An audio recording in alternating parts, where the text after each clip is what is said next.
ask you to start now, Rabbi Reuben, please. Thank you, Fiona, for inviting me to say a few words on this forum. It is highly appropriate that at this time of the year, a time of judgment and reflection, we pause a moment and reflect on how God is judging us in relationship to our responsibilities towards the planet. My father has shared with me many times about the time when he was a young adult and he would have the privilege of accompanying the rabbi of Bobiv on his daily walk through one of the parks in Brooklyn. On one of these walks, my father absent-mindedly plucked a leaf from a bush. His rabbi and mentor affectionately tapped his fingers and reprimanded him by saying, "Who gave you a right to pluck that leaf?" We all know the story of Cain and Abel, how after Cain kills Abel, God's harsh response to Cain is, Kol demei achicha zo'akim alai min ha'adama. The voice of your brother's blood cries out to me from the earth.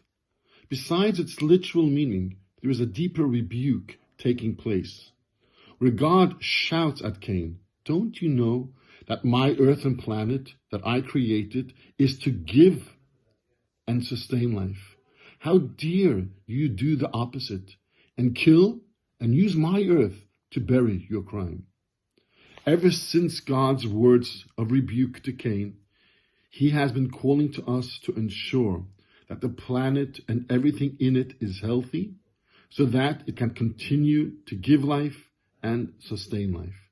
So at this time of reflection, when we focus our attention on how strong our relationship is with God, it is important to realize that part of that relationship is how we look after and how we respect God's beautiful planet. Thank you. Goodbye, thank you so much.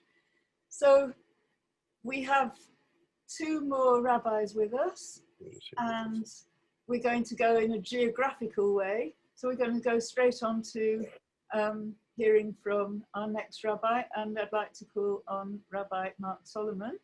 We're doing it geographically, so it's going Glasgow, Edinburgh, Leicester, London. So Rabbi Mark Solomon is the rabbi of SCoJeC Shalom Liberal Community in Edinburgh, and also Nova Shalom in Leicester, among many other things. And it's fantastic to have you here too. Thank you very much. I think if we were being strictly geographical, Rabbi Goldsmith might be next, because I think he's a tiny bit north of me, but we're both in London, so not much difference. But yes, I would have been up in Edinburgh for either Rosh Hashanah or Yom Kippur, but this year, of course, it was all online. So thank you for inviting me to take part tonight, Fiona, and congratulations on making this your legacy project from your time in SCoJeC. So yes, one or two of you might have heard me say this yesterday. We're now in that special time between Yom Kippur and Sukkot, and there's an old custom that the first thing you do when you get home from shul on Yom Kippur after your day of fasting and repentance is, even before you break your fast, some very pious people will begin building a sukkah, will hammer the first nail in for their sukkah, moral obligations in this world. And so we're symbolically starting to build our sukkah tonight, because of course Sukkot is a festival where we traditionally go out of our homes, out of our kind of solid houses with a firm roof over our heads, into the frail shelter of the sukkah, which is a symbol of entrusting ourselves to God's providence, but also remembering that we are part of nature. We might try and build up the walls around ourselves and separate ourselves from nature, but Sukkot reminds us that we are absolutely dependent, not just on God, but on nature for our very lives and for all our sustenance, and anything we do to harm the balance of nature, that fragile balance which is so important to our lives as the lives of other living things, anything we do to damage that is actually putting our own future as human beings at risk. We know that only too clearly right now with the dangers of climate change, the mass extinction of species that is going on, not only animal species, of course, but huge changes in vegetation, deforestation, the terrible fires that we've seen in many parts of the world, including Australia, where I come from, within the last year, and of course California and the Amazon rainforest. Terrible, terrible destruction. And Sukkot is here to remind us that we need that sukkah, we need those leaves above us.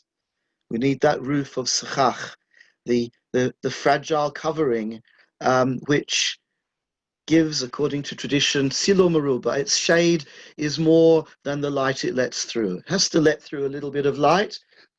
We all say it's nice to see the stars through the roof of the sukkah, but it's supposed to give us more shade, because it reminds us that we all depend on that shelter that the natural world gives us. So this makes it a great imperative for us at this very time of year to think about combating climate change, protecting our environment, protecting our own future and that of our children and all the living beings on earth. Thank you. Thank you so much for that. I feel that I've just spent the last, well, I have just spent the last 2 days with you. So it's just lovely to be with you again now. Thank you so much for coming and giving us that message. Thank you, Fiona. Really beautiful message of the season. And on to Rabbi Mark Goldsmith. Thank you so much. So Rabbi Goldsmith is on the board of SCoJeC and is Reform rabbi who used to be a liberal rabbi, I was hearing yesterday. So you were saying there's, I'm sure that there's only a sheet of recycled paper in between. Nice background. And I thank you so much for coming and talking to us tonight. I thought I would present this as if inside our synagogue, Edgware and Hendon Reformed Synagogue, and I had the wonderful opportunity to be up in Edinburgh in some of the very first meetings, and it's wonderful to see how it's developed under Rabbi Solomon's leadership and with all the volunteers, and also kavod haba to Rabbi Rubin. It's lovely to be speaking with you both today. Rabbi Rubin took us into Yom Kippur and what we had to have learned from these days. Rabbi Solomon brought us into Sukkot. Let me bring you forward to the other light at the end of the tunnel. For rabbis at the moment, the light at the end of the tunnel is an approaching Sukkot and Simchat Torah and Hoshana Rabbah. So that's where we are at the moment, making those work. Let's go into Simchat Torah for a moment. And the first mitzvot in the first chapter of the opening book of the Torah, Genesis 1:28. It's addressed to Adam, the first human being, in Hebrew, Peru Uruvu. Increase and multiply and fill the earth. This is the mitzvah, the Jewish duty to develop, to grow, to build for the future. But those words are only the first half of this verse which inspires the mitzvah. The verse continues, V'kivshuha urdu, dominate and rule over the earth. It's a tough verse to interpret. Does it mean we can be irresponsible in the way that humankind uses the earth for our immediate benefit? Or does it mean that we have to have a godlike, eternal perspective, a sustaining perspective on how the earth develops? The direction of Jewish teaching, as far as I can see, has taken the latter path, and certainly that's the perspective of SCoJeC, which aims to encourage synagogues of all sizes, all setups, to be fantastic environmental citizens all around the country. If we're given the earth on which and by which to live, then we have to do so in a sustainable manner, so that it can be given on from generation to generation. A midrash from 2,000 years ago pictures God showing Adam around the Garden of Eden and saying, "Look at my works, see how beautiful they are, how excellent. For your sake I created them all. See to it that you do not spoil and destroy my world, for if you do, there will be no one else to repair it." From Kohelet Rabbah. The requirement not to destroy the world is expressed as a mitzvah in itself, the mitzvah of Bal Tashchit. As often in Judaism, this mitzvah is derived from an extreme situation. In the book of Deuteronomy, it's the rules of warfare. When a city is being besieged in a war, even the aggressor must not destroy the fruit trees outside or inside the city, so the future is sustainable. How much more so, reasoned our rabbis, should we then conserve the resources that make our lives sustainable in peacetime? And of course the Shabbat, the day of rest, which is a mitzvah for all Jews and anyone who's in their household, mandates a day every week when we reduce our use of the earth's resources, pause for new creativity, cut down our impact on the world.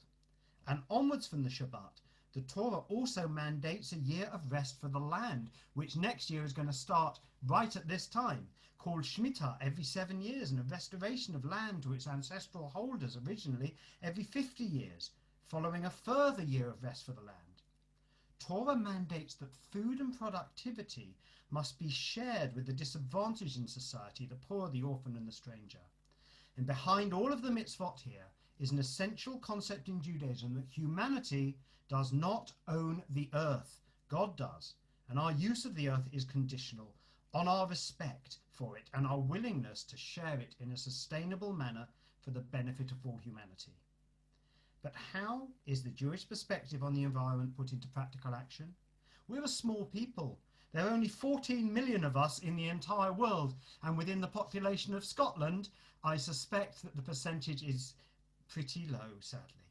We are therefore well aware that any Jewish contribution to sustainable development has to be done always together with other peoples and other faiths, which is why SCoJeC exists alongside SCoJchurch, SCoMosque, and now SCoGurdwara, SCoSikh. So this is an across the faiths effort together. Judaism lives from generation to generation. We are such a small people, and our history includes several attempts to put an end to us as a faith. So the Jewish mission is expressed in a prayer recited traditionally 3 times per day, L'Taken Olam B'Malchut Shaddai, that we are God's partners in repairing the world. We know the world is broken, and only sustainable development by as many of the world's people working together as possible gives us a hope to repair it, to become the world that God intended Adam, humanity, to steward. Chag Sameach. That's fabulous, thank you. Could we all maybe unmute and put everybody on to gallery view and just give a round of applause to Mark Goldsmith and to all of our 3 first speakers for just such a beautiful input to situate us in where we need to be going today.